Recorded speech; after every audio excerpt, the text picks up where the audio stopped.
सांसद राज्यसभा हमारे बीच में उपस्थित राजस्थान की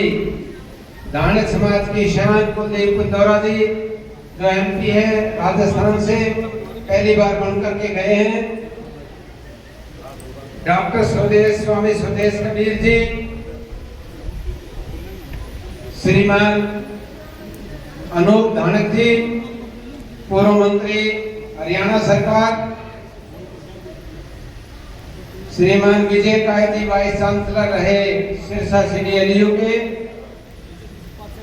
धन्नादास जी महाराज पाटन, श्रीमान घनश्याम जी पिरोनिया मध्य प्रदेश में पूर्व मंत्री रहे, श्री लक्ष्मण इंदौरा जी जो कि दिल्ली के हमारे समाज के अध्यक्ष हैं, और इनको ये परवाह नहीं होती वो इनको गलत कहे सही, इन्हें कहनी है जो भी कहनी है, किसी के बात रखते नहीं है। हमारे बीच में उपस्थित आर्या साहब, मंच सम्मानित मंच, सभागार में उपस्थित सभी राजस्थान के भिन्न भिन्न क्षेत्रों से आए हुए हमारे बुजुर्गों, नौजवान साथियों, मातृशक्ति माताओं, बहनों, प्यारे बच्चों, आज सबसे पहले मैं सदगुरु कबीर साहब की जयंती के ऊपर आपको बधाई देता हूं, शुभकामनाएं देता हूं, और कबीर साहब से ये प्रार्थना करता हूं कि समाज के ऊपर अपनी दया दृष्टि रखें, और आपसे भी ये निवेदन करता हूं कि अकेले जयंती नहीं, कबीर साहब के आदर्शों पर चले, उनके बताए मार्ग पर चले, क्योंकि उन्होंने समाज के लिए जो रास्ता दिया है वो बहुत ही मानवतावादी है। उन्होंने सीधा सीधा कहा है, जात ना पूछो सादगी, जात ना पूछो सादगी, पूछ लीजियो ज्ञान, मोल करो तलवार का, पड़ी रहने दो म्यान। और साथ में आप लोग ज्यादातर जो पूजा पाठ करते हैं उसके ऊपर भी कबीर साहब ने कहा है, पाहन पूजे हरि मिले तो मैं पूजू पहाड़, इसे तो चाकी भली पीस का है संसार। कबीर साहब की जितनी भी जो दोहे हैं उनको श्रोमणी कबीरदास जी महाराज को और बाबा साहब भीमराव अम्बेडकर जी को आज के इस प्रतिभा सम्मान समारोह में और कबीर जयंती के समारोह में पधारे उत्तर प्रदेश से राज्यसभा के सांसद, हमारे समाज के बहुत बड़े दिग्गज नेता आदरणीय डॉक्टर मिथिलेश खंडेरिया जी, हमारे चूरू से 7 बार के विधायक और मंत्री और नेता प्रतिपक्ष रहे, हम सब के हमारे समाज के आवाज बुलंद करने वाले आदरणीय राजेंद्र सिंह जी राठौर साहब, हमारे समाज के ही गंगानगर हनुमानगढ़ से पहली बार हिंदुस्तान की संसद में पहुंचने वाले भाई कुलदीप इंदौरा जी, बहन सुनीता दुग्गल जी, जो 11 तारीख को एक बहुत बड़ा जलवा आप हरियाणा की धरती पे मुख्यमंत्री जी के सामने पेश किया।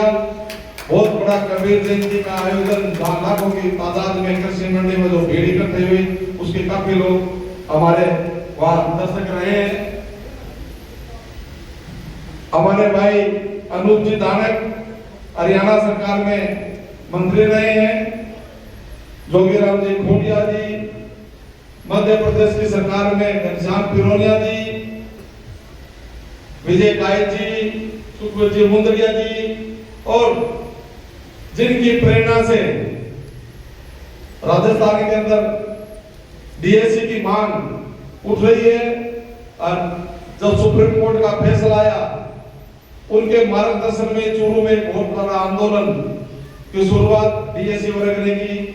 आदरणीय स्वदेश कबीर साहब, जोगीराम जी भूंडिया जी, कैप्टन तुलाराम जी, और हमारे लोकसभा में प्रत्याशी भारतीय जनता पार्टी के रहे देवेंद्र झाझड़िया जी, हमारे आदरणीय लोकप्रिय विधायक लाल सारण जी, जिला अध्यक्ष बसंत शर्मा जी, और सम्मानित मंच और जिले भर से हमारे समाज के मुख्य रूप से पधारे सभी साथियों, मातृशक्ति, प्यारे बच्चों, मैं ज्यादा समय नहीं लूंगा। राठौड़ साहब आए देर से पर जाना जल्दी जा रहे हैं, पर राठौड़ साहब मैं थोड़ा सा कहना चाह रहा हूँ, कहना नहीं चाहिए, देर से आके जल्दी जाने की आदत ठीक नहीं है, ये आपके व्यक्तिगत आदत है, ये थोड़ा अच्छा नहीं है, मेरा अधिकार है, इसलिए मैं कह सकता हूँ। मेरे समाज के अनेक प्रदेशों से लोग हैं, पिछले 10 बजे से लेके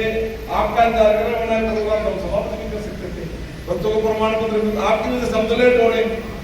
और हमारे नेताओं किसी को बुलाया नहीं, तो इसलिए थोड़ा सा आपसे निवेदन है, थोड़ा सा टाइम हमारे को दे। जब जब हमारे समाज में कोई भी प्रॉब्लम आई है, आपने हमारा भरपूर सहयोग दिया है, मगर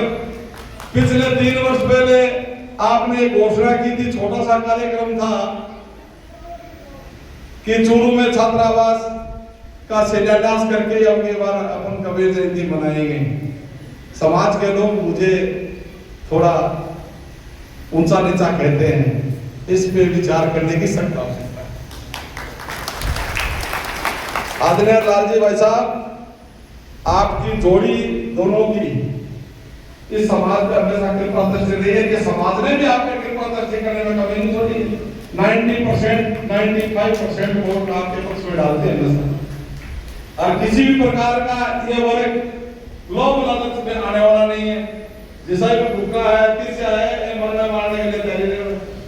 तो भारत में वो एक तो आग्रह वो है का छात्रावास वाली मांग के जल्द से जल्द आगे पूरी करो। दूसरी, हाई कोर्ट का फैसला आया है, भारत का संविधान का मायने, आजादी का मायने, संविधान 1950 में लागू हुए, विधानसभा में 4 बार आवाज उठाई, और राजस्थान में आपकी सरकार आ गई, कांग्रेस राज में हमारा सर्टिफिकेट बोल मिल जाए, कोई दिक्कत नहीं, लेकिन अब तो जो हाईकोर्ट का फैसला भी चुनू जिले का है, और संविधान को और संविधान का मायने धानका जाति नेस्ट में माने हुए, तो भी अधिकार अपनी भी सरकार 1.5 साल से रोक रखी है, और एक चिंतनीय विषय है, इस पर भी घोर चिंता करने की आवश्यकता है। दूसरी बात, तीसरी बात मैं ये कह रहा हूँ, पाटन में हमारे समाज का बहुत बड़ा धार्मिक स्थल है, जिसमें पाटन में प्रेमदास जी महाराज धानका समाज का बहुत बड़ा एक धार्मिक स्थल है, उसके प्रतिनिधि हमारे बीच में धनादास जी महाराज आए हैं। उसमें वो जो आश्रम बना है 1980 के आसपास, उसके बाद में ये 10-12 साल पहले उस भूमि में कोई फॉरेस्ट विभाग की भूमि में उसको मर्ज कर दिया। इसकी वजह से हमारे आश्रम पर आए दिन फॉरेस्ट वाले परेशान कर रहे हैं महाराज जी को, और इनको किसी भी प्रकार का कंस्ट्रक्शन नहीं करने दे रहे हैं। तो इसका मांग पत्र आपको अलग से हम देंगे, जब आगे आपसे मिलेंगे, इसमें भी आप हमारी मदद करो। और मैं समाज के जितने भी हमारे नेता राष्ट्र लेवल पर जो आए हैं, मैं सबका अभिनंदन करता हूं और स्वागत करता हूं कि आप लोगों को जब जब मैंने याद किया, चाहे चिरावा की भूमि पे याद किया, चाहे चूरू की भूमि पे याद किया हो, चाहे दिल्ली में हमने याद किया हो, आप लोग हमेशा हमारे साथ कंधे से कंधा मिला के साथ दिया, हमारा हौसला हमेशा बढ़ाते रहे। धन्यवाद। जय